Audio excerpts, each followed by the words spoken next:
Malik bin Dinar berkata, takutlah sihir, ia telah menyihir hati para ulama, iaitu cinta dunia. Itu sihir tu dia kata.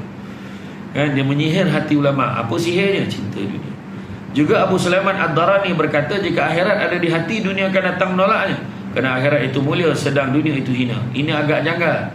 Yang lebih tepat adalah apa dikatakan oleh Sayyar bin Hakam, dunia dan akhirat keduanya berkumpul di hati. Mana yang lebih kuat, maka yang lain akan mengikut.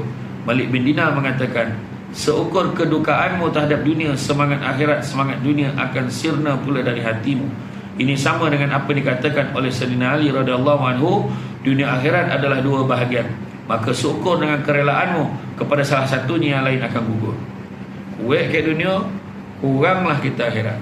Kuat kita akhirat tu makin lama makin jauh, makin gugur dunia tu. Al-Hasan berkata, demi Allah, kulihat satu kaum menganggap dunia lebih hina pada tanah tempat mereka berpijak. Maka tidak peduli dunia datang atau pergi ke sana atau pergi ke sini. Seorang yang diberi oleh Allah harta lalu dia bersedekah dari solat. Seorang lelaki berkata pada Hasan, bagaimana pendapatmu tentang orang diberi Allah harta lalu dia bersedekah dan solat darinya? Apakah ia boleh bernikmat-nikmat di situ? Dia menjawab, tidak. Kalau sahaja dunia seluruhnya ini untuk dia, belum cukup baginya. Hal itu menyebabkan kefakirannya di akhirat kelak. Kita tengok contoh macam masyarakat dunia lah. Kita tengok dicopot. Macam mana dia berlumba-lumba dengan dunia. Macam dah menjadi macam Tuhan dia dah tu. Mencari duit tu macam Tuhan dia, macam agama dia. Kat jopot. Sebab kita tengok budak tu nak kerja, bayangkan. Dia nak kerja kecemerlangan akademik dia. Dia nak kerja 10A contohnya. Dia dapat 9A, dia terjun bunuh diri. Kalau kita 9 okey dah tu. Kalau kita kan, Jepun tak mahu dia macam tu. Macam Mentari Jepun lah. Dia target pertumbuhan ekonomi dia 89%. Sekali dapat 88%, kurang 1% je, maka dia letak jawatan. Malaysia lain. Dapat 80, nak kerja 89, dapat 88. Ini pencapaian. Dia kata ini satu kebanggaan. Kita target 89, kita dapat 88. Ini bukan satu perkara yang mudah, tuan-tuan. Itulah kerja Melayu ni. Dia berbangga dengan benda dia tak dapat. Itu masalah tu. Kan? Tapi bukanlah kata, tapi di Jepun macam tu. Kalau sekarang Cina lagi pula, Cina dasar kerja dia punya dasar kerja macam kita dulu kan 9 to 5 kan. Di Cina dia punya dasar kerja dia 996. Apa maksud 996? 9 pagi, 9 malam, 6 hari seminggu. Cina tu ada yang mati sebab dia ponek kerja. Ada. Sebab apa? Dia punya target, dia nak lawan kuasa besar Eropah. Dia punya target. Kita tak payah macam tu kan. Tapi punya toruk lah dia nak ceritakan dalam bab orang berlumba, bab dunia ni kan. Tapi macam dia orang tu sebabnya. Ada orang tanya, kalau dia orang ni macam dia orang tak dapat peluang dapat Islam, dah sebut nak afala ta'qilun. Allah Ta'ala ada beritahu kamu tak ada akal, kau tak gunakan akal kau. Dan apabila dia dalam keadaan besok di akhirat, besok dia dibangkitkan, dia dimasukkan dalam neraka, dia akan tanya, apakah aku buat baik ni tak dapat? Dan kenapa tahu orang pancur dah buat baik dapat dah masuk syurga, dapat pahala masuk syurga. Kita buat apa-apa takkan tak ada ganjaran? Ada. Allah Ta'ala jawab, memang ada. Tapi ganjaran untuk korang semua yang kafir ni, ganjaran korang aku dah bagi kat dunia, lagi dah bagi dah. Jadi jangan kau komplain. Sabut balik apa kau dapat. Kau dapat kaya, kau dapat rumah, kau dapat kereta, kau dapat anak kau pandai-pandai, semua dapat. Itu sebab di atas dunia kita tengok orang putih kan, dengan minum arak, dengan apa, kaya-kaya, senang lenang kan. Ada. Itu sebab kat Malaysia pun ada lah orang kan, minum arak kaya. Ada. Kat rumah tu dah ada bilik khas untuk diminum. Orang Melayu kumpul dah. Ada. Dia dah terbiasa, dia pendidikan luar negara kan. Ayo. Ada macam contoh macam hakim-hakim ke Malaysia lah kan. Dia dah terlampau taksub dengan pendidikan luar negara, dia belajar kat luar negara makin. Kalau ikut perlembagaan persekutuan, dia orang hanya boleh menggunakan bahasa Inggeris hanya 10 tahun selepas kemerdekaan, sehingga 10 tahun lepas merdeka. Sepatutnya sampai sekarang cakap putih kat High Court, Court of Appeal, Mahkamah Rayuan dengan Mahkamah Persekutuan. Bayangkan bila orang cakap Melayu, mohon izin untuk menggunakan bahasa Inggeris. Nampak? Nak cakap bahasa Inggeris sebab segala rujukan dan buku-buku semua dalam bahasa Inggeris. Boyok pula kan.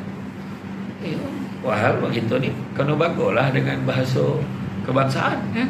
Di Jepun je tu. Kalau kita pergi bunding dengan dia, mana dia peduli kita cakap orang putih ke apa? Dia bawa seorang translator dia. Kita pun kena bawa jurubahasa seorang untuk fahamkan dia Jepun ni cakap apa. Dia macam tu. Dia punya telefon ni, keyboard dia semua tulisan Jepun. Dia tahu apa dia beli. Macam kita pergi Thailand lah. Pergi Thailand kan, dia punya signboard toilet WC tulisan. Lepas tu tulisan Thailand. Mana ada? Bahasa Inggeris tak ada. Dia peduli tu. Ya. Kan? Jadi itu dia. Telah berkata Al-Fudail, kalau dunia dan segalanya gemerlapannya ditawarkan kepadaku tanpa dihisap kelak di akhirat, tentu aku akan singkirkannya seperti kamu mengenepikan bangkai ketika melaluinya kerana takut terkena pakaian. Macam tu sekali lah ya. Dikatakan bahawa ketika Umar radhiyallahu anhu datang ke Syam, Abu Ubaidah bin Jarrah menghadap kepada beliau sekaligus menawarkan pada beliau agar pergi ke tempatnya. Maka di situ Umar hanya melihat pedang, perisai dan tunggangannya. Lalu Umar berkata kepadanya, barangkali engkau nak mengambil harta. Abu Ubaidah menjawab, wahai Amirul Mukminin, ini pun telah cukup bagiku. Telah berkata Sufyan, ambillah dunia untuk badanmu dan ambillah akhirat untuk hatimu. Al-Hasan berkata, demi Allah, Bani Israel menyembah berhala setelah menyembah Allah adalah kerana cinta. Bani Israel, demi Allah, Bani Israel menyembah berhala setelah menyembah Allah adalah kerana cinta mereka kepada dunia. Wahab berkata, aku baca di sebahagian kitab, dunia itu buruan orang pandai dan kelengahan orang bodoh yang tidak mengenalinya sampai mereka keluar dari dunia lalu minta kembali namun tidak boleh kembali juga. Buruan orang yang pandai dan kelengahan orang yang bodoh yang tidak mengenalinya sampai mereka keluar dari dunia lalu minta kembali. Dia rasa seronok dah kat dunia, nak balik dah tak boleh kan. Telah berkata Luqman kepada puteranya, sesungguhnya engkau hendak meninggalkan dunia dan menghadapi akhirat. Kau lebih dekat kepada kampung yang kau dekati daripada kampung yang engkau jauhi. Maknanya kalau kita hidup di dunia ni, kita dah dekat dah dengan akhirat berbanding dekat dunia ni. Sa'id bin Mas'ud berkata, jika kau lihat harta seseorang bertambah namun akhiratnya berkurang dan dia rela saja dengan begitu, jelas dia tertipu dan dipermainkan namun tidak merasa. Dia nampak seseorang bertambah harta dia tapi akhirat dia berkurang dan dia rasa okey dengan keadaan itu, maka sungguhnya dia sedang tertipu dan dipermainkan, namun dia tak terasa pun dia dipermainkan. Amr bin Aus berkata di atas mimbar, demi Allah, tidak kulihat kaum yang lebih suka kepada apa yang Rasulullah SAW zuhud padanya darimu. Demi Allah, tidak tiga orang yang berjumpa dengan Rasulullah SAW melainkan apa yang ada padanya lebih banyak daripada apa yang jadi kepunyaannya. Datang tiga orang jumpa Nabi, walaupun dia tak ada apa-apa, Nabi itu lebih tak ada apa-apa daripada mereka bertiga kan? Sebab Nabi, kita tahu Nabi cukup takut dengan apa? Takut dengan kelekaan dunia. Nabi dia tak kisah nak ikutkan kaya, Nabi kaya.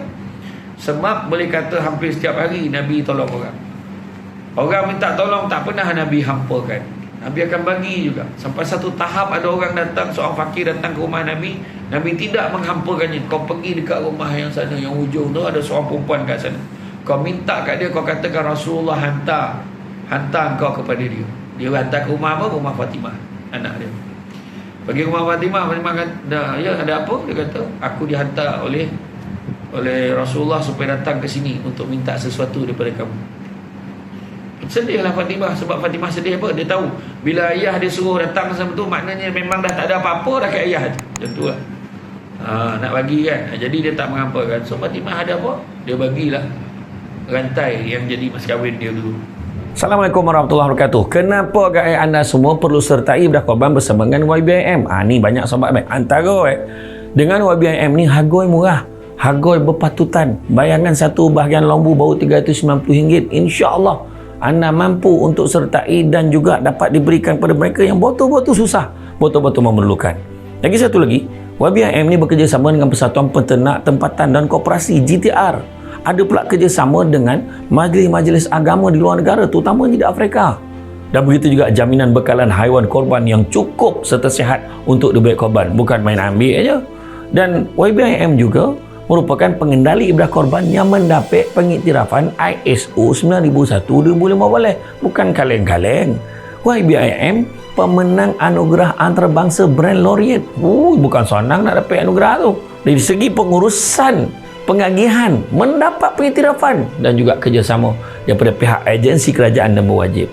Dan begitu juga nak beritahu ni, YBIM mempunyai petugas ibadah korban yang cakap, profesional, bukan sehari dua, power ni, yang melayan pertanyaan peserta setiap hari.